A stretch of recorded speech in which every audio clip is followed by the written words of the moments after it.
এই শীতের মধ্যে বসে বসে পড়াশোনা করতে আর কাজ করতে দুটোই আমার খুবই বিরক্তি লাগে। তাও কাজ করাটা একটু ঠেকানো গিয়েছে, মানে পড়তে বসলে পরে তো মা আর কিছু বলতে পারবে না, সেজন্য ঢং করে সারাদিন বই নিয়ে বসে থাকাটা স্বভাবে পরিণত হয়েছে শীতকালে, যাতে কাজ না করতে হয়।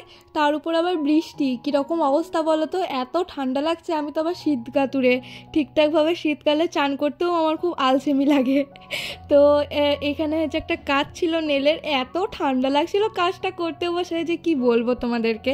তো আমাদেরই পাড়ার একটা দিদি আমাকে অনেক আগে থেকেই বুকিং করে রেখেছিল। দিদির যখন বিয়ে স্ট্যাটাস দিয়েছিল এঙ্গেজমেন্টের, তখন আমি বলে রেখেছিলাম নেলটা আমার কাছেই করবে, কিন্তু বলেছিল হ্যাঁ করব। তো নেলটা আমি করলাম, তো দিদিটার বিয়ে বলে।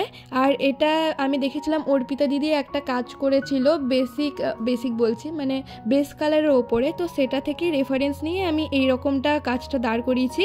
কেমন লাগলো অবশ্যই জানাবে। টাটা।